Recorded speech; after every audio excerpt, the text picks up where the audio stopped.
शुका सारिखे पूर्ण वैराग्य जाचे वशिष्ठा परी ज्ञान योगेश्वराचे कवी वाल्मिका सारिखा मान्य ऐसा नमस्कार माझा सद्गुरु रामदासा. जय जय रघुवीर समर्थ. दासबोधामधला आज दशक दुसरा समास 9वा विरक्त लक्षण आपण बघणार आहोत. मागच्या वेळेला आपण सद्विद्या लक्षण बघितलं होतं. सत्वगुण आवश्यक आहे, त्याचं जपणूक केली पाहिजे, तो आपला आत्मभाव असला पाहिजे आणि त्या सत्वगुणाला सद्विद्येची जोड असली पाहिजे. म्हणजे तो सत्वगुण कार्यरत होण्याच्या दृष्टीने चांगला कार्यरत होतो, उत्तम कार्य करतो, सत्कर्म करतो. सत्कर्म योगे वय घालवावे त्याच्याशी आपण जोडले जातो. आणि हे सत्कर्म केल्यानंतर सुद्धा काही वेळेला अहंकार येण्याची शक्यता असते. म्हणून सत्वगुण सद्विद्येसहित आल्यानंतर सुद्धा विरक्तीची आवश्यकता असते. ती विरक्त लक्षणं याच्यामध्ये सांगितलेली आहेत. प्रपंचामध्ये प्रपंच म्हणजे आपल्याला माहितीये पाचा गोंधळ आणि परमार्थ म्हणजे पाचाचा समन्वय असं आपण दरवेळेला म्हणतो. योग्य वेळेला त्याचाही आपण उलगडा करणारच आहोत, केलेलाही आहे काही वेळेला. तर प्रपंचामध्ये हा जो माणूस असतो या पाचाच्या गोंधळामध्ये रमलेला असतो, तो देहबुद्धीला धरून वागतो. सतत देहबुद्धी, मी माझं, आसक्ती या सगळ्या गोष्टी त्याच्यामध्ये असतात. आणि परमार्थामध्ये देहबुद्धीतून आपल्याला सुटका करून घ्यायची असते. देहबुद्धी आपली कमी कमी करत आणायची असते. पण माणसाचं मन इतकं विचित्र आहे की हे मन जर आपल्याला एखाद्या दुसऱ्या गोष्टीत गुंतवायचं असेल, मग एखाद्या गोष्टीतून काढून घ्यायचं असेल तर ते दुसऱ्या गोष्टीमध्ये गुंतवावं लागतं. कारण ते मन तसं स्वस्थ बसत नाही. म्हणजे एका गोष्टीतून काढायचं असेल तर त्याला दुसऱ्या ठिकाणी स्थिर करावं लागतं, गुंतवावं लागतं. जर त्याला प्रपंचातून या दृश्य जे जगत आहे या दृश्य गोष्टीतून किंवा ऐहिक विचारातून जर हे मन काढायचं असेल तर त्याला कुठेतरी गुंतवलं पाहिजे. बरं, कुठे गुंतवलं पाहिजे जेणेकरून ते पुन्हा या ठिकाणी वळणार नाही आणि त्याही पेक्षा चांगल्या ह्याच्यामध्ये कार्यरत होईल. अशा ठिकाणी ते वळवायला पाहिजे. याचाच अर्थ ते भगवंताकडे वळवायला पाहिजे. पण इतक्या पटकन ते भगवंताकडे वळत नाही. आम्हाला भगवंताकडे वळवताना सुद्धा प्रपंचातल्याच काही गोष्टी कराव्या लागतात.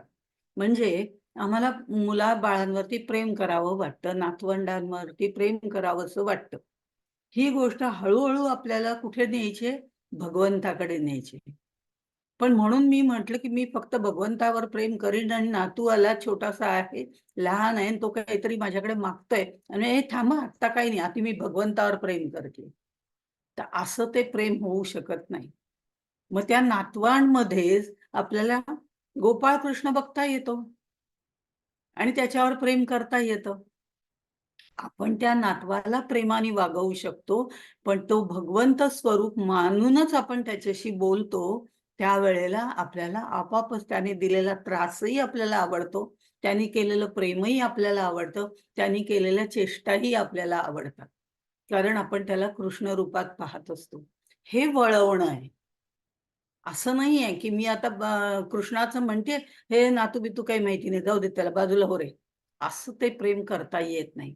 हळूहळू याच वृत्ती वेगळ्या तऱ्हेने आपल्याला आतून वळवाव्या लागतात. गप्पा गोष्टी करायला आम्हाला खूप आवडतात. ह्याच गप्पा गोष्टी आम्ही भगवंताशीही एकांतामध्ये करू शकतो. प्रपंचातली करायच्याच आहेत, पण आसक्ती विरहित करायचे. आणि नंतर प्रपंचातल्या करता करता ते हळूहळू बाजूला सोडून आपल्याला भगवंताशी गप्पा गोष्टी मारणं जमलं पाहिजे. आणि त्या मारता येतात असं संतांनीही सांगितलंय, काहींनी त्याचा अनुभव घेऊनही सांगितलेलं असतं. सौंदर्य पाहायचं झालं तर आम्हाला सौंदर्य पाहायला आवडतं. हे भगवंताचं सौंदर्य पाहता येतं. सेवा करायची झाली तर ते मनुष्यामध्येच भगवंत पाहून मानव सेवा हाच धर्म आपल्याला निभावता येतो. म्हणजे अशा तऱ्हेने आमचंच हे सगळं प्रपंचातलंच हळूहळू एक आसक्ती कमी करून आपल्याला भगवंताकडे भगवंत स्वरूप प्रत्येक गोष्ट मानून तिथे वळवता येतं. ज्या ज्या गोष्टी आम्ही प्रपंचात करतो, घरच्या लोकांसाठी करतो, त्या सगळ्या करायच्या, त्या भगवंताच्या दृष्टिकोनातनं करायच्या. हे सुद्धा एक प्रकारचं परिवर्तनच असतं. आणि त्यामुळे इथे सर्व लक्ष आपलं भगवंताकडे वळवायचं. हे जे प्रकार आपण चालू करतो किंवा ह्या ज्या कृती चालू करतो, नुसत्या कृती नाही, त्या मनापासून जेव्हा चालू करतो, म्हणजे बघा किती त्याच्यात कप्पे आहेत. आधी आम्ही त्या नुसत्याच करतो. नुसत्या करता करता त्याच्यामध्ये प्रेम निर्माण होतं. प्रेम करता करता भगवंत स्वरूप मानूनच आम्ही करायला लागतो. पण मानून करतो आणि पटून करतो ह्याच्यातही पुन्हा फरक आहे. ते आमच्या मनाला पटतं आणि आम्ही ते करायला लागतो. तोही एक भाग वेगळा आहे. पण सर्व लक्ष भगवंताकडे वळवायचं, यालाच सोप्या भाषेमध्ये जर सांगितलं तर भक्ती मार्ग असं म्हणतात. सगळ्या गोष्टी तिकडे वळवायच्या. एवढंच फक्त. तो भक्ती मार्गच आहे. आता याच्या पुढची गोष्ट म्हणजे हे सगळं जे दिसतंय आम्हाला, जे काही दृश्य आहे, हे सर्व खोटं आहे, मिथ्या आहे. मिथ्या आहे. हे आम्ही जाणून घ्यायचंय. हे आम्ही जाणून घेतो. आणि ते जाणून घेतल्यावरती पटवून घेतो किंवा आम्हाला ते पटतं, त्याला ज्ञानमार्ग म्हणतात. भक्ती मार्ग बघितला? ज्ञानमार्ग याला म्हणतात. आता हे जग मिथ्या आहे, हे मानणं आम्हाला जमतं. निश्चितपणे जमतं. आम्ही ते मानतो सुद्धा. पण मानणं आणि पटणं याच्यात फरक आहे. कारण आम्ही मानतो म्हणजे कसं मानतो? की संतांनी सांगितलंय, म्हणजे ते नक्कीच चांगलं असणार. योगी लोकांनी सांगितलेलं आहे, म्हणजे ते निश्चित चांगलं असणार. असं हे सगळं सर्व संत सांगतायत, योगी सांगतायत, कवी सांगतायत, द्रष्टा कवी सांगतायत, म्हणजे हे नक्की काहीतरी चांगलं असणार. म्हणून आम्ही ते मानतो. पण ते आम्हाला पटतंच असं म्हणता येत नाही. मनापासून पटतं असं होत नाही बऱ्याच वेळा. हळू पटायला लागतं. पण मनापासून पटणं, जग हे मिथ्या आहे, हे मनापासून जेव्हा पटायला लागतं आणि मी पूर्णपणे त्याच्यामध्ये डुबून जाते, तेव्हा तो ज्ञानमार्ग होतो. आता हे पटणं आणि मानणं याच्यात फरक आहेच. ते कसं आहे, की मी मानते, पण ते मनापासून मानते असं नाही. लोकं सांगतायत म्हणून मी मानते. पण मला जेव्हा ते मनापासून पटायला लागतं, की खरंच आहे, हे सगळं मिथ्या आहे, तेव्हा तो ज्ञानमार्ग होतो. पण हे पटल्यानंतर मी तसं वागायला सुरुवात करते, म्हणजे आचरणात आणायला सुरुवात करते. हे आचरणात आणणं म्हणजे विरक्ती. त्या विरक्ताची लक्षणं इथे सांगितलेली आहेत. म्हणजे आधी सत्वगुण, तो सद्बुद्धीला धरून असलेला सत्वगुण, म्हणजे ही जी ओळीने त्यांनी लिंक घेतलेली आहे, ती किती छान आहे बघा, की आपल्यातलं परिवर्तन या प्रकारे घडायला हवं. म्हणजे सत्वगुणापर्यंत आपण आलो. त्याच्यानंतर सद्बुद्धीची त्याला जोड द्यायला, सद्विद्येची त्याला जोड द्यायला पाहिजे. ही सद्विद्येची जोड दिल्यानंतर देहबुद्धीतून आत्मबुद्धीकडचा प्रवास सुरू करायचा आहे.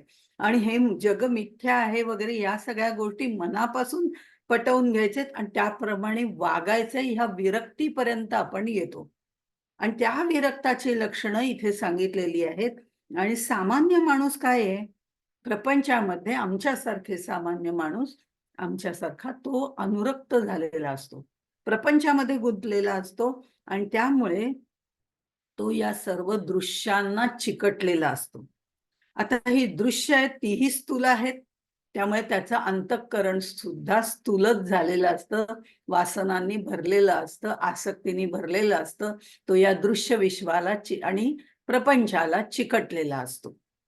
पण ज्या वेळेला ह्या प्रपंचातल्या मी माझेपणामुळे किंवा ममत्व म्हणूया, मी माझेपण म्हणूया, याच्यातून तो बाहेर पडतो आणि वस्तूंबद्दल, एक प्रकारच्या दृश्य वस्तूंबद्दल त्याला एक प्रकारची उदासीनता येते. उदासीन म्हणजे उद आसीन. आपल्याला स्थितप्रज्ञाच्या लक्षणामध्ये जे सांगितले ते उदासीन. म्हणजे एका वरच्या पातळीवरनं तो सगळीकडे साक्षी रूपाने पाहायला सुरुवात करतो. हे शब्द जरा अवघड वाटतात म्हणून मी म्हटलं, एका विशिष्ट पातळीवरती येऊन तो या सुख-दुःख समेकृत्वा वगैरे या पद्धतीने तो विचार करायला लागतो. नुसताच विचार करत नाही, त्याप्रमाणे आचरण करायला लागतो. स्थितप्रज्ञाची लक्षणं आपण म्हणूया, अंगात बाणवायला सुरुवात करतो. त्यावेळेला या वासनांपासून तो हळूहळू मोकळा होत जातो. आणि हे मोकळं होत जाणं म्हणजे विरक्त होणं आहे. आणि त्या विरक्ताची लक्षणं याच्यामध्ये सांगितलेली आहेत. म्हणजे या दृष्टिकोनातनं हा समास आपल्याला वाचायचा आहे, ऐकायचा आहे, पाहायचा आहे आणि त्याप्रमाणे विचार करायचा आहे.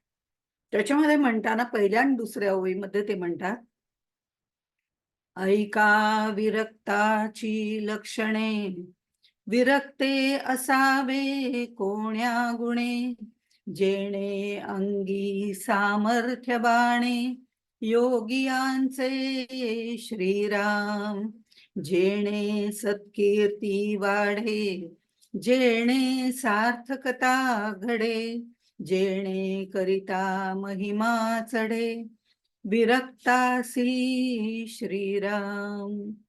आता विरक्ती आणखीन एक गोष्ट आहे की आपल्याला वाटतं झालं ना, आता संपला प्रवास, विरक्ती आली, बाकी सगळं आता हे आपण सोडून दिलंय, उद आसीन आपण झालोय, आपल्याला आता सगळं जमायला लागलं, आता आपल्याला भगवंत म्हणजे मी, अहम ब्रह्मास्मी झालं की ज्ञान, इथपर्यंत आपण पोहोचलो की काय? असं नाहीये. विरक्त होणं बरं चांगली गोष्ट आहे, त्या मार्गावरून आपण जातोय एवढंच आहे. हे विरक्त मनानी होणं आहे, बाह्याकाराने नाही. हे आपण मागच्या वेळेला बघितलं होतं. बाहेर कोणी छान गोष्ट केली त्याचं कौतुक करावं, काही हरकत नाही. पण म्हणून मला ते मिळावं ही इच्छा नसावी, की मी तसंच करीन ही इच्छा नाही. हे आपण मागच्या वेळेला पाहिलेलं आहे. त्यामुळे ह्या नुसत्या विरक्तीने आत्मदर्शन होत नाही. फक्त संतांकडनं श्रवण करून, ईश्वराचं बद्दल श्रवण करून त्याचं मनन करावं लागतं. ईश्वराचा ध्यास घेण्यासाठी विरक्ती लागते. म्हणजे विरक्तीमुळे फक्त ध्यास निर्माण होतो, दर्शन होत नाही, आत्मदर्शन होत नाही. हे पहिल्यांदाच सांगते, कारण विरक्त झालं की झालं सगळं. आता मी सगळ्यातनं सुटले, पण मी आहे ना अजून. मी सुटले बोलतच राहतो आपण. त्यामुळे असं आपण मी सुटले, यातनं मी आता बाहेर पडले, इथे आपण जेव्हा म्हणतो तेव्हा आपण पूर्ण अडकलेलो असतो. ते सांगायची वेळच येता कामा नये. ते आपल्या कृतीतून दिसलं पाहिजे. तेव्हा ती विरक्ती येते आणि विरक्ती आल्यानंतर भगवंताचा ध्यास लागतो. एवढंच विरक्तीचं काम आहे. ती आवश्यक आहे, पण तितकंच आहे. म्हणजे ह्या नंतरची जी निर्वृत्ती अवस्था आहे, विरक्त झाल्यानंतर निर्वृत्ती होते. हे जस्ट सांगून ठेवते, ते त्याला तो पल्ला गाठायला बराच वेळ आहे, 7वा दशक येईल तोपर्यंत. तर ही विरक्ती जी आहे ती निर्माण झाली की वृत्तीशून्य अवस्था निर्माण होते. आणि वृत्तीशून्य अवस्था ज्या वेळेला निर्माण होते तेव्हा ईश्वर दर्शन होतं. ईश्वर दर्शन आणि ईश्वर साक्षात्कार याच्यामध्ये पुन्हा फरक आहे. असे ते टप्प्याटप्प्याने आपल्याला समर्थांनी नेलेलं आहे. म्हणून हे विरक्तीचं जे लक्षण आहे, तो विरक्त कसा असावा ते ह्याच्यामध्ये सांगितलेलं आहे. म्हणजे आपण म्हणतो ही संसार सुखाची आसक्ती कमी होते. आसक्ती, आपण एक वाक्य कायमच लक्षात ठेवतो, आसक्ती आसक्ती है ज्या नहीं सकती. हे आपल्याला पक्क माहिती आहे आणि तिला घालवायचं आहे, त्याच्यासाठी विरक्ती लागते. ती घालवण्यासाठी विरक्ती लागते आणि मग ह्या विरक्तीपुढे, ह्या वैराग्यापुढे ती पांगळी पडते. म्हणजे ती हळूहळू कमी कमी व्हायला लागते. म्हणजे देहबुद्धी ते आत्मबुद्धी हा प्रवास इथे थोडासा सुरू होतो. पहिलं पाऊल आहे फक्त हे. आता मन कसं असतं आपलं, की मन हे वाहतं असतं. प्रवाहाप्रमाणे वाहायला मनाला आवडतं. छान सुख समृद्धी, ऐश्य, आराम सगळं भोगायला मनाला आवडतं. हे प्रपंचातलं वाहणं मनाला आवडतं. आणि पण तरी सुद्धा हे मन वाहतं पाणी आहे, त्याला कुठेही अडवलं तर ते वळसा घालून का होईना पण ते वाहतच राहतं. म्हणून मी वाहतं पाणी असं म्हटलं. साठवलेलं पाणी म्हणत नाहीये. वाहतं पाणी जे आहे, मन हे वाहत्या पाण्यासारखं आहे. कारण त्याला अडवायचा प्रयत्न केला तर ते अडवतो, तिथनं पुन्हा वळसा घालून दुसरीकडे जातं. खड्डा खणला आपण, की पाणी सगळं खड्ड्यात जाईल. पण खड्डा भरूनही ते पुन्हा वाहतच आहे पुढे. अशा तऱ्हेने ते वाहतच राहतं. तसं मनातल्या इच्छांना आपण जर बळजबरीने अडवून ठेवलं, तर त्याला विरक्ती, वैराग्य म्हणत नाहीत. बळजबरीनी मी शम, दम, तप हे करणार आहे. जरूर चांगली गोष्ट आहे. पण म्हणून मी त्या वैराग्यासाठी ह्याला दाबून ठेवलं, तर ते कधीही उफाळून येण्याची शक्यता असते. म्हणून मी मगाशी म्हटलं, की ते पटणं वेगळं आणि मनापासून सोडून देणं वेगळं आहे. मनाला आवडणं ठीक आहे. ते पटलंय हेही ठीक आहे. संत सांगतात म्हणून मानतीये हेही ठीक आहे. पण ह्या मानण्याला जेव्हा माझ्या मनाची जोड असेल आणि ते मला मनापासून पटलं, तरच ते आचरणात येऊ शकतं, अन्यथा नाही. त्यामुळे ही जी विरक्ती आहे, ही आवश्यक आहे. पण ह्या मनातल्या सर्व इच्छांना बळजबरीने अडवण्यासाठी विरक्ती नाही. तर ती विरक्ती, वैराग्य या वासना मनापासून सोडण्यासाठी आहे. सोडून देणं असं त्याला जे म्हटलं जातं ते. जसं मी नेहमी उदाहरण देते, की लहानपणी भावली खेळणं किंवा गोट्या खेळणं, ह्या गोष्टी आम्ही इतक्या घट्ट धरून ठेवलेल्या, माझी भावली मी दुसऱ्या कोणाला देतच नाही. मला नाही आवडत ती द्यायला, लहानपणची गोष्ट. किंवा मुलं गोट्या खेळतात. ते गोट्या इतक्या साठवून ठेवतात डब्यामध्ये, नाही, नाही माझ्या 3 होत्या. 3 म्हणजे 3च पाहिजे असतात त्यांना. म्हणजे त्या माझ्या आहेत. इतक्या ह्याने ती धरून ठेवलेल्या असतात. पण हळू-हळू वय मोठं होत जातं, तसतसं त्याचं मनापासून सोडलं जातं. पुढे नातवंड आहे माझा जुना बॉक्स, घेऊन जा तुला. म्हणून देऊन टाकलं. त्याच्यात आसक्ती राहत नाही. हे मनापासून सोडून देणं, हे महत्वाचं आहे. वर सोडून देऊन उपयोग नाही. त्यामुळे हे मनापासून सोडणं महत्वाचं आहे आणि ते जर सगळं असेल, हे सोडणं, सुटणं याच्यातला जो फरक आहे, त्यापैकी हे सोडून देणं नाही, सुटणं, आपल्यापासून सुटणं हे महत्वाचं आहे आणि हे जर झालं आणि त्याच्यामध्ये विरक्तीची साथ मिळाली, तर जेणे अंगी सामर्थ्य बाणे, आता आपण पहिल्यांदा जे बघितलं पहिल्या ओळीमध्ये, हे सामर्थ्य तुमच्या अंगामध्ये येतं. कुणाचं? योगियांचं सामर्थ्य. स्थितप्रज्ञाची लक्षणं हळूहळू यायला लागतात. जेणे सत्कीर्ती वाढे, जेणे सार्थकता घडे, जेणे करता महिमा चढे, असं जे म्हटलेलं आहे. सत्कीर्ती वाढते. आता कीर्ती आपल्याला हवीच असते का? कीर्ती आणि प्रसिद्धीमध्ये फरक आहे बरं. प्रसिद्धीचं मी समजू शकते, ती माणसाला हवी असते. पण ती सत्कीर्ती, कीर्ती ही लोक आपल्याला देतात त्यावेळेला मिळते. आणि लोकांनी आपल्याला ते कीर्ती समर्पण करण्यासाठी, लोकांकडून आपल्याला प्राप्त करून घेण्यासाठी आपल्याला त्यासाठी मेहनत घ्यावी लागते. त्याच्यासाठी विरक्ती आवश्यक आहे, कारण त्याचाही अहंकार चढण्याची शक्यता असते. म्हणून विरक्ती इथे गरजेची आहे. आणि मग विरक्ती असेल तर आपल्याला कितीही कीर्ती मिळाली तरी आपल्याला त्याचा अहंकार होत नाही. पण तेने सत्कीर्ती म्हणून ह्याला सत्कीर्ती म्हटले, नुसती कीर्ती म्हटलेली नाही. सद्विद्येला धरून असलेली विरक्ती सह मिळालेली ती कीर्ती, ती सत्कीर्ती. म्हणजे बघा हळूहळू किती वेगळ्या ह्याच्यात जातो. आपल्या प्रसिद्धीची हाव असते, मी म्हणते 8 सिद्धी नाही मिळाल्या तरी चालतात, पण प्रसिद्धी ही 9वी सिद्धी फार हवी असते लोकांना. पण त्याच्यामध्ये माणूस प्रपंचातल्या पाचा-पाचामध्ये गोंधळून जातो आणि अहंकार होतो. पण त्याच्याऐवजी तो जर परमार्थ मार्गाकडे गेला, तर या सिद्धी जरी मिळाल्या, ती कीर्ती जरी मिळाली, तरी विरक्ती आणि सद्विद्येची साथ असेल, तर त्याच्यातनं मात्र त्याला अहंकार निर्माण होत नाही. म्हणून विरक्तीमुळे ध्यास फक्त परमेश्वराचा लागतो. प्रसिद्धीचा नाही, कीर्तीचा नाही. आणि सामर्थ्य अंगी बाणे. हे सामर्थ्य अत्यंत महत्वाचं आहे. हे सामर्थ्य आपलं आपलं आहे. हे लोकांकडनं मिळवलेलं, शरीरबळाने मिळवलेलं असलं सामर्थ्य नाहीये. हे स्वसामर्थ्य आहे आणि ते आत्मज्ञानाचं सामर्थ्य आहे. त्यामुळे ते योगियांचे सामर्थ्य असं त्यांनी म्हटलेलं आहे. आणि ही विरक्ताच्या जी सगळी लक्षणं आहेत, ही विरक्ताच्या अंगी या दृष्टिकोनातनं आपण पाहायची आहेत. आणि त्याला ती सद्विद्या आहे, म्हणून त्याला विरक्ती येते. आणि विरक्ती आली की हे सर्व गुण किंवा हे बळ त्याच्या अंगामध्ये येतं. आणि हे येताना त्यांनी पुढे 7व्या ओवीमध्ये म्हटलेलं आहे, विरक्ते विवेके असावे.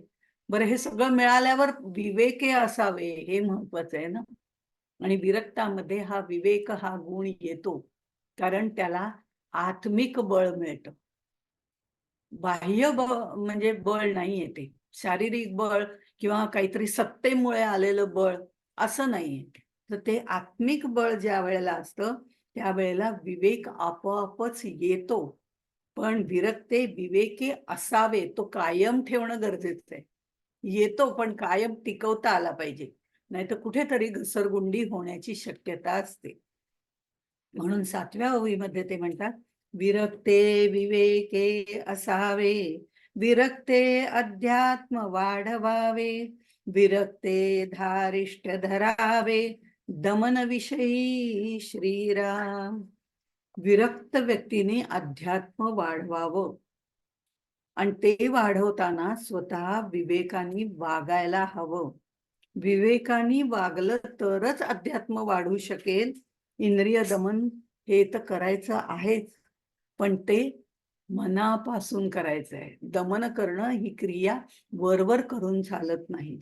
त्यामुळे आज मी आता खाणार नाही, आज मी आता खाणार नाही असं म्हणून ठेव, उद्याला वडा आहे का, चालेल मला. मग काय उपयोग त्याचा? तो ठेव मला उद्याला फ्रीजमध्ये, मी गरम करीन मायक्रोवेव्ह मध्ये आणि खाईन. का आता आज उपास आहे, मला आज तो खायचा नाही. याला दमन म्हणत नाही. म्हणजे या गोष्टी लक्षात द्या, म्हणून विवेके वागावे असं म्हटलेलं आहे. आता हे विवेकाने जे वागणं आहे, शम दम वगैरे या सगळ्या गोष्टी करण्यासाठी आपल्याला विवेक आचरणात आणावा लागतो. सारासार विवेक करावा लागतो. आता हे सगळं करत असताना आपण जर बघितलं तर विरक्त व्यक्तीने अध्यात्म वाढवावे असं म्हटलंय. अध्यात्म हा शब्द खरं म्हटलं तर आता गुळगुळीत झालेला आहे. इतके वेळा वापरतो आम्ही की आम्ही अध्यात्मामध्ये सध्या शिरलेलो आहोत, आम्ही अध्यात्माविषयी चर्चा करतो. फार तो शब्द हे झालेला आहे, गुळगुळीत झालेला आहे. पण अध्यात्म म्हणजे अधिक आत्म, त्या आत्म्यासंबंधी, अंतरात्म्यासंबंधी आपलंच आपण ज्ञान करून घेणं आहे. त्याच्यासाठी शास्त्र ऐकावी, त्याच्यासाठी विवेक विचार करावा, त्याच्यासाठी नित्यानित्य विवेक करावा. या गोष्टी आहेतच. त्यासाठी त्या आवश्यक आहेत. पण म्हणून अधिक आत्म, त्या अध्यात्माविषयी म्हणजे आपल्या अंतरंगामध्ये असलेला आत्मा, अंतरात्मा, चिदात्मा, परमात्मा, शिवात्मा, जीवात्मा इथपर्यंत सगळ्या गोष्टी आपल्या आपण समजावून घ्यायचेत आणि आपल्या आपण समजावून घेऊन त्याचं अनुसरण करायचंय, त्या मार्गावरनं जायचंय. आणि नुसतंच त्या मार्गावरनं जायचंय म्हणजे अनुकरण करायचं नाहीये. संतांचं अनुकरण करणं आम्हाला जमतं, पण अनुसरण करणं जमत नाही. अनुकरण, त्यांनी असं केलं मी तसं केलं, ते ध्यानाला बसले मी ध्यानाला बसले, पण त्यांचं ध्यान आणि आमचं ध्यान याच्यात फरक आहे. त्यामुळे अनुकरण करणं आम्हाला जमतं, आम्ही ते मौन स्वीकारलंय आज, पण त्यांचं मौन आणि आमचं मौन याच्यात फरक आहे. त्यामुळे अनुकरण सोपं आहे, पण अनुसरण म्हणजे त्या मार्गावरनं प्रत्यक्ष जाणं आणि तसं आचरण मनापासून करणं हे वेगळं आहे. त्यामुळे या काही काही गोष्टी सहज आपण म्हणतो, की आम्ही आता तसं करतो. तर तसं होत नसतं. त्याच्यासाठी ही सगळं आधीचं आपल्या अंगामध्ये बाणवावं लागतं. म्हणून समर्थांनी सुद्धा सांगताना पहिला दशक अगदी साधन चतुष्टयापासून आपली सुरुवात केलेली आहे आणि साधन चतुष्टयामधलं पहिलं जे आहे नित्य अनित्य विवेक, त्यातला पहिला दशक हा नित्याचा होता आणि आत्ता जो आपण पाहतोय तो अनित्याचा आहे. मूर्खापासून पडत मूर्खापर्यंत अनित्याचा आहे. पण ते नित्य काय आहे, अनित्य काय आहे, हे सगळं लक्षात घेऊन नित्य अनित्य विवेक आपल्याला करायचंय. आणि ती पायरी झाल्यानंतर पुढे वैराग्याच्या पायरीवर जायचंय. म्हणून विरक्ती काय आहे हे आधी समजावून घेतलेलं आहे. त्याची लक्षणं आपल्याला आधी सांगितलेली आहे. ह्याच्याबरोबर हे विरक्तीने ज्या वेळेला वागायला सुरुवात होते, विरक्ते विवेके असावे, विरक्ते अध्यात्म वाढवावे, विरक्ते धारिष्ट धरावे. हे धारिष्ट धरणं का गरजेचं आहे? कारण या मार्गाने जाणं हे प्रवाहाच्या विरुद्ध दिशेने पोहणं आहे. प्रवाहाबरोबर वाहत जाताना काही फारसे श्रम लागत नाही. प्रवाहाबरोबर आपण सहज वाहत जातो. पण प्रवाहाच्या विरुद्ध दिशेने ज्यावेळेला जायचं असतं, त्यावेळेला बळ अंगात लागतं. कारण ते मनोबल इथे अध्यात्माच्या प्रवासामध्ये त्या ऊर्ध्व गतीकडे जाण्याकरता अधोगतीला पटकन जाता येतं. अधोगती म्हणजे मी प्रपंचाच्या दृष्टिकोनातून म्हणते. पण उन्नत व्हायचं असेल, उद-आसीन व्हायचं असेल, तर मात्र आपल्याला ऊर्ध्वगमन करण्याकरता मनोबल, धारिष्ट्य लागतं, धैर्य लागतं. आणि हे धैर्य प्रवाहाच्या विरुद्ध पोहण्यासाठी आवश्यक असतं. त्याच्यासाठी दृढ निश्चय करावा लागतो. म्हणून समर्थ मनाच्या श्लोकात सुद्धा आपल्याला सांगतात, "मनाश्रेष्ठ धारिष्ठ जीवी धरावे." कोणतंही धैर्य धारिष्ठ नाही, श्रेष्ठ धारिष्ठ असं म्हटलेलं आहे त्यांनी. त्यामुळे मनाश्रेष्ठ धारिष्ठ जीवी धरावे असं ते मनाच्या श्लोकात सांगतात. तसंच दासबोधामध्ये सांगितलं, "विरक्ते धारिष्ठ धरावे दमनविषयी." दमनविषयी तर आहेच, पण हे प्रवाहाच्या विरुद्ध पोहायचंय म्हणून सुद्धा आहे. इथे भक्ती, नीती, शांती हे सगळं प्रयत्नपूर्वक वाढवावं लागतं. अगदी लगेच जमत नाही. सद्गुण आहे, सद्विद्या आहे, सत्वगुण आहे, पण तरी सुद्धा विरक्तीच्या दिशेने प्रवास करताना ह्या सगळ्या गोष्टी मनामध्ये भक्ती, नीती, आचरण, शांती ह्या सगळ्या गोष्टी आपल्यामध्ये उतरवाव्या लागतात, ज्या महंतांमध्ये आपल्याला पाहायला मिळतात, संतांमध्ये पाहायला मिळतात. तो आदर्श आपल्याला ठेवता येतो. आणि हे सगळं समर्थ स्वानुभव आणि प्रचितीनी सांगतायत. ह्याला महत्व जास्त आहे. आमची जी आहे ती फक्त शाब्दिक बडबड आहे. पण ते सांगतात ती आत्मप्रचिती आहे. कारण इथे त्यांनी स्वतः पहिल्याच दशकामधल्या पहिल्याच समासामध्ये त्यांनी म्हटलेलं आहे, नाना ग्रंथांच्या संमती. तिथली मला वाटतं 15-16 काहीतरी ओवी आहे. नाना ग्रंथांच्या संमती, उपनिषदे, वेदांत श्रुती आणि मुख्य आत्मप्रचिती शास्त्रे सहित श्रीराम. म्हणजे मी वेदांचा आधार घेतलाय, शास्त्रांचा आधार घेतलाय, त्याप्रमाणेच तुम्हाला सांगतोय, शास्त्राभ्यास करून सांगतोय, पण त्याबरोबर त्याला स्वानुभूतीची जोड आहे, असं समर्थांनी स्वतःच म्हटलेलं आहे. ही अनुभूती त्यांनी घेतलेली आहे. आपल्याला अनुभूती जरी आलेली नसली तरी आपल्याला गीतेतल्या 18व्या अध्यायातला 42वा श्लोक माहितीये, शमोदमस्तपःशौचम अशा पद्धतीने ते वर्णन केलेलं आहे. हे सगळं आर्जव, नंतर ज्ञान, विज्ञान, आस्तिक्य, ब्रह्मकर्म या सगळ्या गोष्टी स्थितप्रज्ञाच्या ठिकाणी असतात. म्हणून मी मगासपासून विरक्त म्हणजे दुसरा तिसरा कोणी नाही, स्थितप्रज्ञ आहे. एवढे एका वाक्यामध्ये आपल्याला या समासाचं महत्व सांगता येतं. आणि म्हणून इथे हे सगळं स्वानुभव प्रचितीने त्यांनी सांगितलेलं आहे. आणि ज्या वेळेला आपण बघतो की संसार करायचा होता, प्रपंच करायचा होता, त्यांना तिथे उभं केलं होतं. त्या मंडपामध्ये ते उभे राहिले होते, अंतरपाठ मध्ये धरलेला होता. अशा वेळेला तिथून सावध होणारे, सावधान असं म्हणतात ना, त्यावेळेला खरोखरीच सावध होणारे असे हे समर्थ, त्यांनी आपलं संपूर्ण तारुण्य कठोर तपश्चर्येमध्ये घालवलं. हे प्रवाहाविरुद्ध पोहण्यासारखं होतं. त्यावेळेला तिथून निघून जाऊन ते तारुण्य स्वैराग्यासाठी त्यांनी पूर्ण या कार्यासाठी वाहून घेतलं. इतकंच नाही, ते जबाबदारीने त्यांनी केलं. आणि त्याचप्रमाणे हे सगळं करताना शांत, चातुर्यपण या सगळ्या गोष्टी त्यांनी अंगामध्ये, हे धारिष्ट, विवेक या सर्व गोष्टी त्यांनी आपल्यामध्ये बाणवल्या होत्या. आणि हे सगळं करताना हे समर्थ म्हणजे हे काही काही श्लोक वाचताना आपल्याला हे समर्थांचं वर्णन नाही ना, पण त्यांनीच त्यांचं वर्णन केलेलं नाहीये. त्यांनी विरक्ताचं वर्णन केलंय, ज्याचं दृश्य स्वरूप आपल्याला समर्थांमध्ये दिसतं असं म्हणायला हरकत नाही. इतकं हा सगळं जे करत असताना, ही प्रक्रिया करत असताना आपल्या एक लक्षात येतं, विरक्ते अध्यात्म वाढवावे, धारिष्ट धरावे, धैर्य, विवेक हे सगळं गोष्ट आहे. त्यामुळे अध्यात्म वाढवण्याची प्रक्रियाही त्यांनी सांगितलेली आहे. ते सगळं केल्यानंतर सामान्य प्रापंचिकांशी माझा आता काहीही संबंध नाही असं त्यांनी म्हणायचं नाही. हे पुढे त्यांनी लगेचच सांगितलेलं आहे. मी आता विरक्त झालो, सगळं आलं, आता मी चाललो असं नाही. माझा प्रापंचिकांशी काही संबंध नाही, मी आता विरक्त झालेलो आहे, मी काही लोकांमध्ये मिसळणार नाही, हे समर्थांना मुळीच मान्य नाही.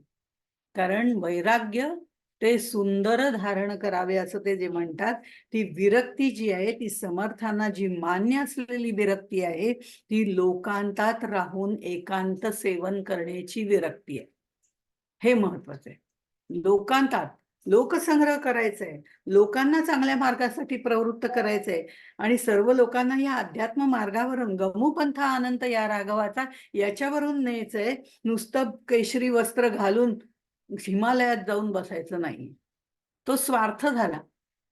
इथे तो स्वार्थ नको, इथे लोकांना सुद्धा त्या मार्गावरनं न्यायचंय, म्हणून तो लोकसंग्रह करता पण असायला हवा. अध्यात्माला प्रवृत्त करून सन्मार्गाला लावणारा हवा, म्हणजेच तो लोकांमध्ये राहणारा हवा. पण लोकांमध्ये राहून स्वतः एकांत सेवन करणारा हवा. अशा तऱ्हेने त्यांच्या अटी आहेत. आणि म्हणून हा कमलपत्राप्रमाणे विरक्त असणं गरजेचं आहे. तो विरक्त असणं, म्हणून त्या विरक्ताची लक्षणं जी आपल्याला इथे सांगितलेली आहेत, त्याच्यामध्ये त्यांनी अनेक लक्षणं सांगितलेली आहेत. आपण एक एक ओवी वाचत गेली आणि त्याचा विचार केला की आपल्या लक्षात येईल. आणि ही सगळी सद्विद्या आणि सत्वगुणावर अधिष्ठित आहेत. आणि तरी सुद्धा मी माझं सोडून आसक्ती विरहित आहेत, असक्त राहणारी आहेत. आसक्ती सोडून देणारी, त्याग कसा करायचा ते सांगणारी आणि असक्त राहणारी, अशी ही विरक्ती आहे. विरक्ती म्हणजे विरक्तांनी काय काय करायला पाहिजे याची जर लिस्टच आपण वाचली तर आपल्या लक्षात येईल त्यांनी सगळं कार्य, देवकारण, समाजकारण, राजकारण या सगळ्या गोष्टी विरक्तांनी करणं गरजेचं आहे. हे विरक्त लोक ज्या वेळेला ते स्थान राजकारणात भूषवतात, त्यावेळेला योग्य रस्ता लोकांना दाखवतात. त्यात स्वार्थ नसतो. असे जे योगी पुरुष आहेत, त्यांची आज गरज जगाला आहे. हे तितकंच खरं आहे, नाही का? म्हणून त्याचा विरक्तांचा योगीशी संबंध जोडलेला आहे. तर ह्या सगळ्या ह्याच्यामध्ये जर आपण बघितलं तर त्यांनी असं म्हटलेलं आहे, विरक्त त्यांनी या प्रपंच करावा, प्रपंच पण करावा सांगितलाय बरं. मग तो प्रपंच एकनाथांसारख्यांनी प्रपंच केलेला आहे. आणि म्हणजे समर्थांसारख्यांनी, म्हणजे एकनाथ तुकाराम यांनी खरोखरी प्रपंच करून आपल्याला दाखवलेला आहे की याच्यातनं सुद्धा जाता येतं आणि तेही महत्वाचं आहे. आणि परमार्थ सुद्धा, आणि अन्य जगाचा ज्याला म्हणतो संसार, ज्याने संसार आणि प्रपंच याच्यात फरक आहे, पण तो सुद्धा केलेले ज्ञानेश्वरांसारखे लोक आहेत. त्यामुळे समर्थांसारखे लोक आहेत. संन्यास पण घेऊन, विरक्त राहून जगाचा संसार करणारे लोक पण आहेत. म्हणजे त्यांनी प्रपंचही करावा, परमार्थही करावा, धर्म आणि नीतीचं आचरणही करावं, आचरण करावं आणि दुसऱ्यांकडनं करवून घ्यावं. समर्थ दासबोधाचं सूत्रच असं आहे, क्रिया करून करवावी बहुतान करवी. नाही फक्त आपणच करायची असं नाही, क्रिया करून करवावी बहुतान करवी, हे समर्थांनी दासबोधामध्ये सांगितलंच आहे. आणि त्याला मिळालेलं हे सगळं जे काही आहे ना, ते करताना त्यांनी अनेक गोष्टी, प्रसार प्रचार हे तर करायचंच आहे, ज्ञान तर द्यायचंच आहे, त्यांनी अभ्यासही करायचा आहे, अंतरंग शुद्धी पण करायची, म्हणजे सगळ्या गोष्टी दिलेल्या आहेत त्याच्यामध्ये काय काय करायचं. त्याच्यामध्ये ते म्हणतात, पर्वे करावी अचाटे, 17 आणि 18 ओळी. पर्वे करावी अचाटे, चालवावी भक्तांची थाटे, नाना वैभव कचाटे, उपासना मार्ग श्रीराम. हरी कीर्तने करावी, निरूपणे माजवावी, भक्ती मार्गे लाजवावी, निंदक दुर्जने श्रीराम.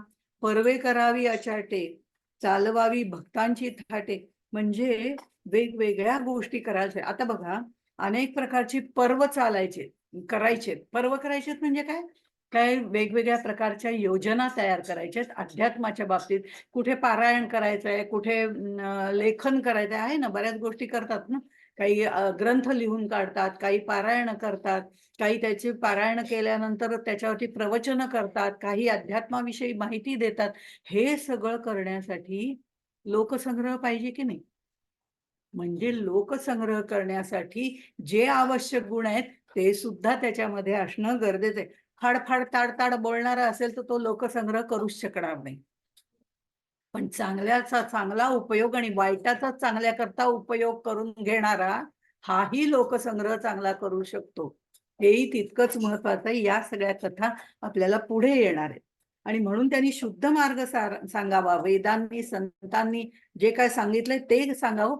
रामकथा ब्रह्मांड भेदून पैलाड न्यावी, असं समर्थ म्हणतात. रामकथा, रामच कथा असं नाही, भगवंताची कथा, मग कोणत्याही असो, ती भगवंताची कथा आहे. त्यामुळे रामकथा ब्रह्मांड भेदून पैलाड न्यावी, अशा तऱ्हेने विरक्तांनी वागलं पाहिजे. बरं, विरक्तांनी हे सगळं वागताना अभ्यास सुद्धा करायला पाहिजे, असं त्यांनी सांगितलं. यत्न प्रयत्न सतत उद्योग साक्षेप करावा म्हटलेलं आहे. सावधानता असायला पाहिजे, दक्षता असायला हवी. त्यांनी सावधान, दक्ष आणि हे कायम सांगितलेलं आहे. सावध दक्ष का असायला पाहिजे, तर कोण कधी काय करेल लोकसंग्रहामध्ये राहताना यासाठी सावध असायला पाहिजेच. पण ते झालं राजकारण आणि समाजकारणाच्या दृष्टिकोनातनं. पण सावध कशा दृष्टीने असायला हवं, तर देवकारणाच्या बाबतीत भगवंत किंवा आपला सद्गुरू आपल्याला काय सांगतोय हे ऐकण्याकरता सावध असावं लागतं. तो सांगतोय त्याच्यावरनं आचरण करण्यासाठी प्रयत्नशील असावं लागतं. आणि कधी आपल्याला सद्गुरू आत्मबोध करतील हे सांगता येत नाही, त्यासाठी दक्ष असावं लागतं. अशा अनेक गोष्टी आहेत. सावध, साक्षेपी, दक्ष हे राजकारणासाठी, देवकारणासाठी आणि समाजकारणासाठी या विरक्ताजवळ असणं गरजेचं आहे. म्हणजे यत्न प्रयत्न सतत उद्योग सावधानता दक्ष नित्य या सगळ्या गोष्टी करायलाच पाहिजेत, कराव्यात, पण त्याबरोबर अभ्यासही करावा, विरक्ते अभ्यास करावा, याच्यावर त्यांचा जोर आहे. इथे अभ्यास करावा म्हणजे स्वाध्याय करावा असं म्हटलेलं आहे. तैत्तरीय उपनिषदामध्ये आपल्याला वेगवेगळ्या उपनिषद, ईशावास्य उपनिषदामधनं होलिस्टिक अप्रोच दिलेला आहे. तर तैत्तरीय उपनिषदामध्ये आपल्याला उपनिषदांकडे आता वळायचं नाहीये, पण त्यातला एक, कारण त्यांनी उपनिषदांचा आधार घेतलेला आहे म्हणून सांगते की तैत्तरीय उपनिषदामध्ये असं म्हटलेलं आहे, ऋतंच स्वाध्याय प्रवचनेच, सत्यंच स्वाध्याय प्रवचनेच, तपश्च स्वाध्याय प्रवचनेच, दमश्च हे सगळं ठीक आहे, प्रजननश्च स्वाध्याय प्रवचनेच. तिथे सुद्धा हे सगळ्या गोष्टी जरी तुला संसार प्रपंचासाठी करायच्या असतील, देवकारण, राजकारण, समाजकारणासाठी करायच्या असतील, तरी स्वाध्याय सुद्धा करायला पाहिजे. आता स्वाध्यायाचा अभ्यास करायचा आहे. स्वाध्याय पांडुरंग शास्त्री आठवल्याने फार सुंदर सांगितलेलं आहे की स्वाध्याय, स्व अध्याय. स्व अध्याय म्हणजे काय? स्वचा अभ्यास करायचा आहे. हे जे आत्मचैतन्य आतमध्ये आहे त्या स्वचा अभ्यास करायचा आहे. आणि या स्वला अहम आणि इच्छा वासना कायम चिकटलेल्या असतात, त्या बाजूला सारून त्याला ओळखणं म्हणजे स्वाध्याय करणं आहे. आणि याच्यासाठी जे आचरण लागतं ते सत्वगुण, सद्विद्या, विरक्ती याच्यापासून पुढे वैराग्यापर्यंत आपल्याला जावं लागतं. तेव्हा ते आचरण होतं. आणि मग ह्या सगळ्या गोष्टी आहेत, अहम आणि इच्छा ज्या चिकटलेल्या आहेत स्वला, त्या बाजूला होतात. आणि त्या बाजूला करण्यासाठीचा जो अभ्यास आहे त्याला स्वाध्याय असं म्हटलेलं आहे. आणि त्याचा स्वाध्यायाचा अभ्यास करायचा आहे. दासबोधामध्ये म्हणा किंवा अन्य ठिकाणी सुद्धा आपण बघतो, अनेक ग्रंथाचे अभ्यासक्रम निर्माण झालेले आहेत. सखोल दासबोध, दासबोध प्राज्ञ वगैरे वगैरे वेगवेगळ्या परीक्षा आहेत, त्याचेही स्वाध्याय सुरू झालेले आहेत. त्यालाही स्वाध्यायच म्हटलं जातं. आणि ते 200 समास 200 प्रश्नपत्रिका आहेत आणि त्या सोडवून पाठवायच्या असतात वगैरे वगैरे. अशा पद्धतीचा आपल्याला त्याचा विषय नाही आता, त्यामुळे अशा पद्धतीनं तो अभ्यासक्रम आहे. पण त्याला स्वाध्याय म्हटलं हे कोणाच्या लक्षातच राहत नाही. भराभर प्रश्नपत्रिका सोडवायच्या आणि माझे 200 स्वाध्याय पूर्ण झाले म्हणण्यातच मोठेपणा वाटणं हेच चुकीचं आहे. आणि काही जण विचारतात, मग हे सखोल दासबोध जो आहे, दासबोध सखोल अभ्यासक्रम जो आहे, याला सर्टिफिकेट नाही आहे का हो? सर्टिफिकेटची गरजच नाहीये. त्याचं कारण ते तुमच्या आचरणातनं 200 स्वाध्याय झाल्यावर दिसलं पाहिजे, म्हणून तो स्वाध्याय हे कुणाच्या लक्षातच येत नाही. त्यामुळे हे लक्षात येणं हा खरा त्याचा उद्देश आहे. त्याच्यासाठी अनेक लोक कार्य करतायत, पण बरेच लोक केवळ परीक्षार्थी असतात, अभ्यासार्थी नसतात आणि स्वाध्याय तर अजिबातच करत नाही. अशा तऱ्हेचे लोक किती दिवसात पूर्ण झाला, किती दिवसात मला आत्मज्ञान प्राप्त होईल, हे जसं विचारलं जातं. काही कच्चे शिष्य असतात, ते विचारतात सद्गुरूंना, मला किती दिवसात आत्मज्ञान होईल? अरे तत्क्षणी, तू म्हणशील त्या क्षणी होईल असं सद्गुरू म्हणतात. पण ती पूर्व तयारी तर तू कर ते मिळवण्यासाठी. ती करायची कोणाची? म्हणून ते प्रवाहाविरुद्ध पोहणं हे विरक्ताचं लक्षण आहे. अशा तऱ्हेने त्यांनी सांगितलंय. मग तुम्हाला जर विश्वहिताचे नियम पाळायचे आहेत, या विश्वामध्ये राहायचंय, विश्व होऊनही विचारे विश्वा माझी करायचं असेल तर स्वाध्याय प्रवचनेच. प्रवचने स्वाध्याय आणि प्रवचन म्हटलेलं आहे. प्रवचन म्हणजे हे 4 पुस्तकं वाचून आम्ही जे करतो ते प्रवचन नाही.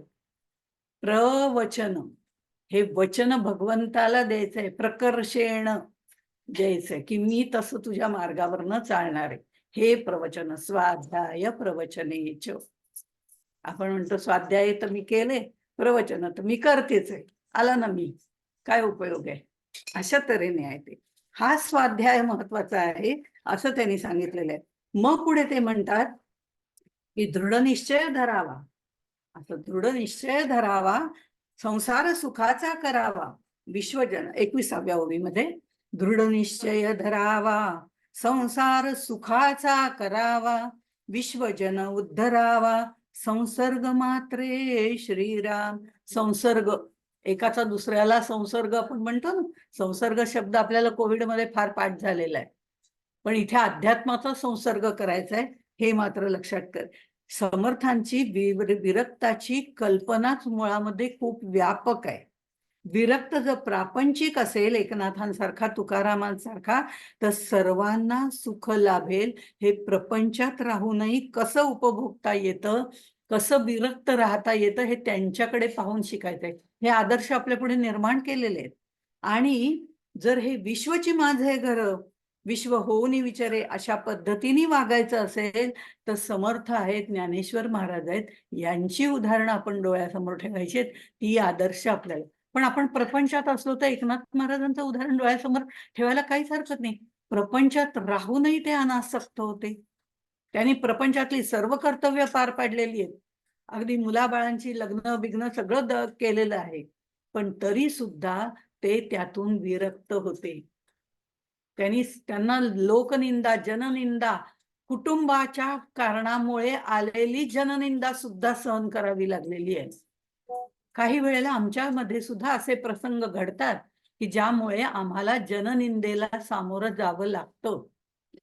अशा वेळेला एकनाथांचं उदाहरण डोळ्यासमोर ठेवा.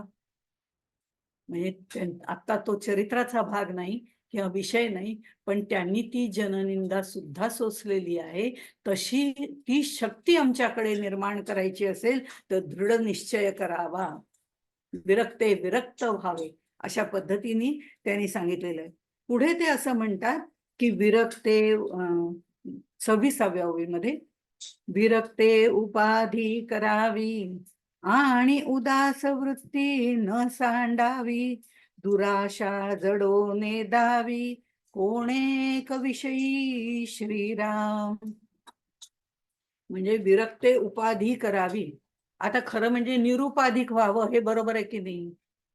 विरक्त व्हायचं असेल तर निरुपाधिक व्हायला पाहिजे, कोणतीही उपाधी जोडून घ्यायची नाही. पण समर्थ म्हणतात विरक्ते उपाधी करावी पण उदास वृत्ती न सांडावी. म्हणजे उपाधी तर जोडायचीच आहे. लोकसंग्रह करणं ही उपाधीच आहे. परोपकाराची कामं करणं आणि परोपकार करणं ही उपाधीच आहे. हरिकीर्तन करावं ही उपाधीच आहे. लोकांशी सातत्याने सहवास ठेवणं, त्यांच्याशी बोलणं, त्यांना मार्गावरती नेणं ही उपाधीच आहे. पण या उपाधीमध्ये सुद्धा उदासीन वृत्ती असणं गरजेचं आहे. याच्यामध्ये कुठलीही इच्छा, आकांक्षा, मोह उत्पन्न होता कामा नये. या मायाजालाला ओळखून त्याच्यामध्ये राहिलं पाहिजे. या मायाजालाला ओळखून त्याच्यामध्ये राहिलं पाहिजे. कारण समर्थ आपल्याला जनरली काय सांगितलं जातं, विरक्तीच्या दृष्टिकोनातनं विचार केला तर, जेवढा व्याप तेवढा संताप. तो संताप नकोच. व्याप वाढवला की संताप होतो. तो संताप नको. का संताप होतो? कारण आम्ही त्याच्यातल्या आसक्तीमध्ये गुंततो, म्हणून संताप होतो. मग ती असंच म्हणली, मी एवढं काम केलं, त्यांनी तसंच नावं ठेवली, मी एवढं काम आलं ना, मी एवढं काम केलं, मी आला ना तिथे. त्यामुळे ती उपाधी जी आहे ती आसक्ती सहित उपाधी निर्माण होते, तेव्हा त्रास होतो. पण समर्थ मात्र म्हणतात जेवढा व्याप तेवढा संताप. बिलकुल नाही. जेवढा व्याप तेवढे वैभव, असं समर्थांची ओवी पुढे आपल्याला येणार आहे. ते त्यावेळेला आपण त्याचा विचार करू. पण ही जी वृत्ती आहे ती वृत्ती विरक्ताची असली पाहिजे. त्यामुळे त्याची वृत्ती, मला इथे भगवद्गीतेचं प्रकर्षाने इथे जाणवतं विरक्ताची लक्षणं सांगताना, या निशाम सर्वभूतानां तस्यांजागर्ती संयमी, हे जे सांगितलेलं आहे हे विरक्ताचं लक्षण आहे. म्हणजे अर्थ सांगत बसण्याची गरज नाहीये, पण हा विषयांमध्ये गुंतत नाही. तो राजकारणात, देवकारणात गुंतत नाही. पण लोकांना सन्मार्गावर नेऊन सोडलं की ते भगवंताचं कार्य होतं. त्यांनी माझ्यावर जबाबदारी दिली होती, ती मी पूर्ण केली. आता मी भगवंताचा ऋणी आहे. या लोकांशी काही माझं हे नाही. त्यांनी चांगलं ते घ्यावं, वाईट ते सोडून द्यावं. अशा पद्धतीने वागणारा, लोकांतात राहून, लोकांमध्ये राहून एकांत सेवन करणारा असा आहे, त्याला जेवढा व्याप तेवढे वैभवच प्राप्त होते. म्हणून विरक्ते उपाधी जरूर करावी, पण उदासीन वृत्ती सोडायची नाही. दुराशा, आशा नाम मनुष्याणाम खाचिद आश्चर्य शृंखला, असं जे म्हटलं जातं, ही आशेची बेडी मात्र पायामध्ये गुंतवायची नाही. मी केलं, मी केल्याची. त्यामुळे इथे हा सतत जो जागृत असतो, या निशाम त्या श्लोकाबद्दल जर विचार केला तर सर्वजण जर आपण बघितलं तर जे परब्रह्म आहे त्या तत्वाविषयी म्हणजे ते त्याविषयी त्यांना काही आवडच नसते. ते तिथे मात्र हा नित्य नियमितपणे जागृत असतो, निरंतर जागृत असतो. आत्मतत्वाबद्दल तो जागृत असतो. त्या परब्रह्माचं काम हे आहे म्हणून तो जागृत असतो. तो कर्तृत्व आपल्याकडे घेतच नाही. आणि बाकीचे जे लोक या संसार प्रपंचामध्ये जागे असतात ना, उद्या काय करायचं, किती पैसे मिळणार आहेत, मग त्या पैशातनं मी काय घेणार आहे वगैरे वगैरे विचार करणारे, जे देहबुद्धीला जोडणारे प्रापंचिक, जिथे दक्ष आणि सावधान असतात तिथे मात्र हा शांतपणे निद्रिस्त झालेला असतो, कारण त्याला त्याची गरजच नसते. कम म्हणजे खम आणि खम म्हणजे कम असं उपनिषदात म्हटलेलं आहे. ज्याच्या जवळ काही नाही तोच कायम सुखी असतो. अशा पद्धतीने. त्यामुळे लौकिक व्यवहारामध्ये याला रस नसतो. बाह्य दृष्टिकोनातनं तो लोकांशी जोडलेला असतो, पण अंतर्यामी तो पूर्णपणे शुद्ध, निर्मळ परब्रह्माशी अनुसंधान साधणारा असतो. त्यामुळे तो कायम अंतर्मुख असतो. अंतर्मुख असतो याच्यावरनं एक माहितीचीच कदाचित कथा असेल आपल्याला, कारण आपण सगळे ज्ञाते श्रोते आहात. त्यामुळे आपल्याला ही विवेकानंदांची कथा आपल्याला नक्की माहिती असेल.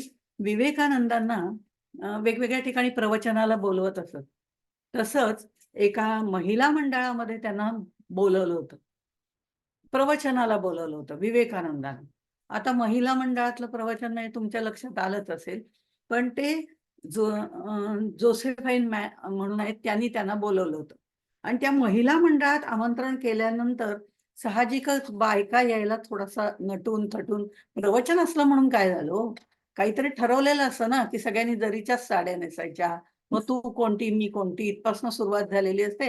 प्रवचनाला यायला वेळ, प्रवचन हे निमित्त असतं फक्त गेट टुगेदरचं. त्यामुळे त्या प्रवचनाला यायला थोडासा सगळ्यांना उशीर होतो. आणि विवेकानंद प्रवचन द्यायचं म्हटल्यावरती वेळेवर हजर. ते वेळेवर तिथे गेले. त्या जोसेफाईन बाईंनी त्यांना म्हटलं, की अजून बायका यायला वेळ आहे आणि आमच्या प्रमुख पाहुण्या ज्या आहेत, त्या अजून एक अर्ध्या तासाने येते म्हणून म्हटलेत. तुम्ही असं करा, तुम्ही आतल्या खोलीमध्ये बसा. शांतपणे बसा. या बायकांच्या गदारोळात कशाला बसताय? त्यापेक्षा शांतपणे बसा. ते म्हणले, "ठीक आहे. तुमची वेळ झाली की मला सांगा, मी प्रवचनाला येतो." असं म्हणून ते आतल्या खोलीमध्ये बसले. आतल्या खोलीमध्ये एकांतात बसले. आणि विवेकानंदांसारखा माणूस ज्या वेळेला एकांतामध्ये बसतो, त्याला सहज समाधी तत्क्षणीच लागते. ते आतमध्ये बसले, बाहेर बायकांचा गलका चालू आहे. आम्हाला म्हणजे ध्यान लावायचं, बोलू नको हां, माझं मी ध्यान लावते." असं आमची स्थिती असते. इथे हे सहज समाधीमध्ये इतके सहजपणे गेले आणि तिथे त्यांचं ध्यान लागलं आणि बाहेर बायका बडबड करत होत्या. मग त्या बाई ज्या महत्वाच्या प्रमुख पाहुण्या, त्या वेळेवर येऊन कसं चालेल? मग महत्त्व कमी होतं. त्यामुळे बऱ्याच कामामध्ये व्याप्त असलेल्या अशा त्या प्रमुख कार्यकर्त्या ज्या होत्या, त्या 1 तासाभराने आल्या आणि नंतर ह्या प्रवचनाच्या कार्यक्रमाला सुरुवात होणार असं म्हटल्यावर जोसेफाईनबाई ज्या होत्या त्या आत गेल्या आणि विवेकानंदांना त्यांनी उठवलं, हाक मारली. "अहो, डोळे मिटून काय बसलाय? आलेच सगळ्याजणी. चला, चला लवकर आता व्याख्यानाला सुरुवात करूया. आता घाई, व्याख्यानाला सुरुवात करूया." हे तर सहज समाधीमध्ये गेले होते. ते म्हणले, हो, हो, येतो बरं का." असं म्हणून ते उठले. पाणी-बिणी प्यायलं. त्या म्हणाल्या, "नाही, नाही, आता लवकर चला. पाणी ठेवलंय तिथे, टेबलवरच ठेवलेलं आहे. म्हणून तुम्ही चला लवकर." "हो, हो, येतो ना." मग पुढे आरशासमोर उभे राहिले. आरशासमोर उभे राहून आपलं जे फेटा होता तो त्यांनी नीट केला. त्या म्हणल्या, "अहो, चला ना लवकर." आता आता मात्र इतकी घाई झाली, की चला लवकर. तास होऊन गेला होता. सहज समाधी लागलेल्या माणसाला त्या जागे करतात. आणि फेटा-बिटा नीट केला. ते म्हणे, "हो, हो, एक 5 मिनिटात येतोच." असं म्हणतात. कमरेचा जो बांधलेला केशरी रंगाचा हे पट्टा होता तो त्यांनी घट्ट केला. त्या म्हणल्या, त्यांना आश्चर्य वाटायला लागलं. त्या म्हणल्या, "अहो, एवढी कसली तयारी करताय? संन्यासी ना तुम्ही? बायकांसमोर जायचंय म्हणून का एवढी तयारी करताय? की फेटा नीट आहे ना, चेहऱ्यात आरशामध्ये बघताय नीट आहे ना, कमरेचं व्यवस्थित बांधताय, ही तयारी करताय का?" अहो म्हणे, "कसलं बायकांसमोर बोलायचं म्हणून तयारी करतोय? तुम्ही 1 तास मला इथे बसवून ठेवलंय. मी माझ्या समाधीमध्ये इतका आत खोल गेलो. आता तो आतमध्ये नरेंद्र आहे, ज्याला प्रवचन करायचंय. मला प्रवचन करायचंच नाहीये. तो आतमध्ये बसलेला जो नरेंद्र आहे, त्याला प्रवचन करायचंय. त्याला बाहेर काढतोय. "अरे बाबा बाहेर ये, अरे बाबा बाहेर ये. ह्या नरेंद्र रूपामध्ये ये, तुला प्रवचन करायचंय." तो नरेंद्र बाहेर येईल तेव्हा मी बाहेर येऊन प्रवचन करेन. आणि ते एक 10 मिनिटांनी तिथे जाऊन त्यांनी नेहमीप्रमाणे प्रवचन केलं. पण अशी ही जी लोकं असतात, ती लोकांमध्ये राहून सुद्धा एकांत सेवन करू शकतात. असा हा नरेंद्र होता आणि त्यामुळे अशा पद्धतीच्या लोकांचं वर्णन, हे विरक्तांचं वर्णन समर्थांनी केलेलं आहे. म्हणून आणखीन एक महत्वाची गोष्ट 38व्या ओवीमध्ये थोडं 1-2 मिनिटात संपवते. विरक्ताचे वर्णन 38व्या ओवीमध्ये फार सुंदर आहे. त्यांनी काय म्हटलेलं आहे, विरक्ते निंदक वंदावे. तुकाराम महाराज पण आम्हाला सांगतात, निंदकाचे घर असावे शेजारी. पण आम्हाला निंदकाचं घर शेजारी नको असतं. आम्हाला आवडत नाही हो, सारखीच निंदा करतात. तू असंच का करते, तू तसंच का करते, हेच तुझं चुकलं आणि तेच तुझं चुकलं. अजिबात आम्हाला पटत नाही आणि आम्हाला आवडत पण नाही. पण समर्थांच्या मते, तुकारामांच्या मते निंदक शेजारी असणं म्हणजे निंदक हे उपकार करते आहेत असं ते म्हणतात. का उपकार करते आहेत? त्यांनी जर आपल्याला काही निंदा करून आपले दोष सांगितले तर आपल्याला त्या दृष्टिकोनातनं आत्मपरीक्षण करून त्याच्यामध्ये सुधारणा करता येते. आपल्यातले गुण आपल्याला कळतात, आपण त्याचा गवगवा पण करतो, पण आपल्यातले दोष आपल्याला कळत नाही आणि आपल्यातले दोष दुसऱ्यांनी सांगितलेले अजिबात पटत नाही.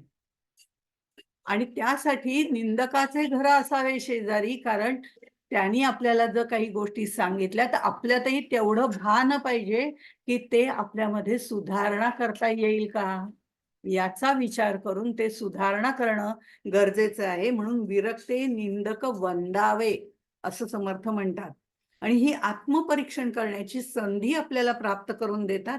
अर्थात ही आत्मपरीक्षण म्हणजे हल्ली जे पॉलिटिकल लीडर्स करतात ना, आम्ही आत्मपरीक्षण करणार आहोत, तसलं आत्मपरीक्षण नाही. हे आपल्या अवगुणांचं आत्मपरीक्षण करून त्याचं सद्गुणांमध्ये परिवर्तन करण्यासाठी केलेलं आत्मपरीक्षण. अशा तऱ्हेने हे चिंतन शिबिर वगैरे घेतली जातात. तसं नाही, आपलंच आपण करायचंय. दुसऱ्याला दुसऱ्याचं करायची गरज नाही. आपल्याला दुसऱ्याचं परीक्षण फार सुंदर करता येतं, पण आपलं आपल्याला करता येत नाही. ते आपलं आपण करायचंय. आणि काही वेळेला हे निंदक बोलतात तेच खरंही असतं, पण काही वेळेला चुकीचंही असू शकतं.